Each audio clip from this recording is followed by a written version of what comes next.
Anong ginawa mo, Arnold? Oo. Yun nga po, yung... Huwag mo kong mayon ngayon nga. Niloko mo ang anak ko, Charos. The time, Anong may time plano yan? na po ako na pupunta ng Manila po. Saan ba kayo? Taga saan kayo? Taga North Mindanao Cotabato po. po. Saan North sa Mindanao? Cotabato. Uy, North malayo. Cotabato. Yes po. North Cotabato. Tapos, late ko na nasabi din sa kanya nga, Aalis ka? aalis ako. Kaya, Bakit ka ba pupunta ng Maynila? Yun nga po, magtatrabaho. Okay. Magkatrabaho ka. Right po. So, maiiwan mo siya sa Cotabato May iwan din. nang hindi mo nasabi sa kanya agad. Hindi ko masabi na agad. Hindi ko Bakit nasabi hindi mo agad. nasabi agad? May plano ka na. Siyempre, bibili ka pang ticket. Yes Araw po. na aalis ka. 1 year and 2 months, di mo nasabi sa kanya.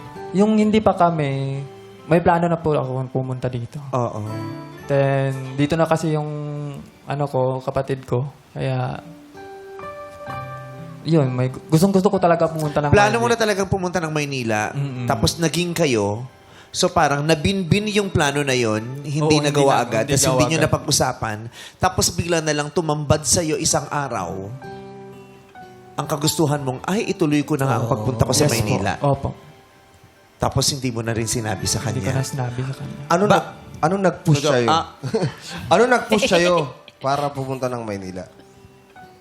Yung kapatid ko po.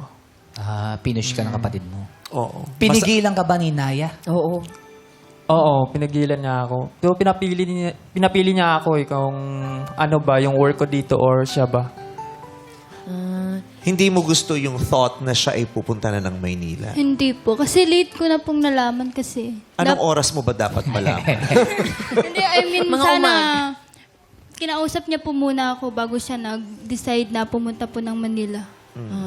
Kasi iiwan Parang ka niya. done deal na yung Bakit? Talagang pupunta na siya nung sinabi Opo, niya sa'yo. Opo. Hindi mo ba siya inaya? Sinaya? Uy! Pati nga ng phone mo. Kasi Miss Kim, kasi, nag-aaral pa din po siya. Kasi bata pa siya. Ay, Ka-18 pa lang po niya. Magki-18. Kaya hindi inaya, ayan nagalit. Hindi rin kinaya. No. Kinaya. Oh. No. Bakit Hindi po. ayaw mo nung malayo kayo? Hindi mo man lang na-try, hindi mo man lang at least trinay yung LDR. yung LDR hanggang sa hindi na talaga siya mag-work. Oo. Siya kasi yung first boyfriend ko po. Kaya ayaw ko po talagang malayo siya. Ganun po. Masyado ka nang na-attach sa kanya. Opo. Yung konsepto pa lang na maglalayo kayo, masakit niya na kaya, agad sa'yo. Yes po. Oo. Nag-cause siya ng maraming pangamba. Tama? Opo. Bago yun, wala naman kayong pinag-aawayan. Wala naman Wala po. kayong problema. Wala po. It is the pangamba. Yes. The pangamba caused you fears. Your fears caused you to overthink. Yes. Overthinking made you so anxious. Nagka-anxiety ka na. Kasi yung natatakot ka na sa mangyayari sa future eh. Tama. Diba? Yun talaga ang yung anxiety, yung iniisip mo lagi yung in advance. Inuunahan mo. Correct. At yung pag-iisip mo masyado nung advance tungkol sa mga mangyayaring hindi pa naman talaga Correct. mangyayari o nangyayari o baka hindi nga mangyari na pinangungunahan mo. Malaki ang epekto nun sa pangkasalukuyan. Opo. Oh. Natatakot ka ba na ang layo ng Maynila para puntahan ni Arnold? Opo. Natatakot po talaga ako. Na baka makahanap siya ng iba.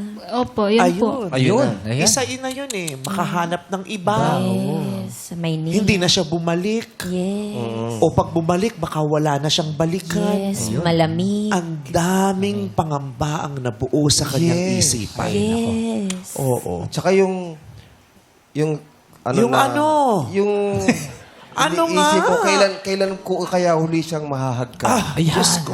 Kailan ko kaya siya uling Makikita. mayayakap? Mahahawakan ang kamay? Yun.